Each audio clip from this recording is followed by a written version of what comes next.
പുരാതന റോമൻ സഭയിൽ ഏറ്റവും അധികം ആദരിക്കപ്പെട്ടിരുന്ന വിശുദ്ധരിൽ ഒരാളാണ് വിശുദ്ധ ലോറൻസ്. വളരെ നിഷ്കളങ്കനായിരുന്ന അദ്ദേഹത്തെ വിശുദ്ധ സിക്സ്റ്റസ് രണ്ടാമൻ പാപ്പ ആർച്ച് ഡീക്കനായി ഉയർത്തി തൻ്റെ ശിഷ്യനായി നിയമിച്ചു.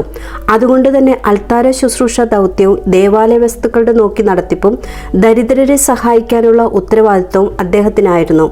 അന്ന് വലേറിയൻ ചക്രവർത്തിയുടെ മതപീഡന കാലത്ത് തൻ്റെ ആത്മീയ ഗുരുവിനെ വധശിക്ഷയ്ക്ക് വിധിച്ചപ്പോൾ അദ്ദേഹത്തോടൊപ്പം രക്തസാക്ഷിയാകാൻ വിശുദ്ധ ലോറൻസ് ആഗ്രഹിച്ചു കരഞ്ഞു. താമസിയാതെ നീയും എന്നെ അനുഗമിക്കുമെന്ന് പറഞ്ഞ് പാപ്പ വാളിനിരയായി. ദേവാലയ വസ്തുക്കളുടെ സൂക്ഷിപ്പുകാരൻ ലോറൻസ് ആണെന്നറിഞ്ഞ അധികാരികൾ അവ ഹാജരാക്കാൻ ആവശ്യപ്പെട്ടു. താൻ സഹായിച്ചിട്ടുള്ള സകല രോഗികളെയും ദരിദ്രരെയും അവരുടെ മുൻപിൽ കൊണ്ടുവന്ന് പറഞ്ഞു, ഇവരാണ് സഭയുടെ സ്വത്തുക്കൾ.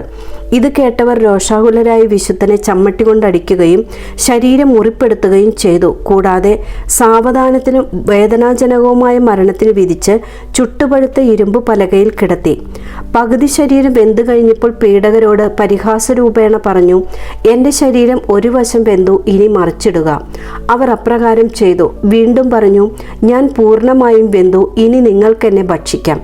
അങ്ങനെ ആ നഗരത്തിൻ്റെ മാനസാന്തരത്തിന് വേണ്ടി പ്രാർത്ഥിച്ച് ദൈവത്തിന് നന്ദി പറഞ്ഞ് വിശുദ്ധ ലോറൻസ് ധീര രക്തസാക്ഷി മകുടം ചൂടി. ആമേൻ.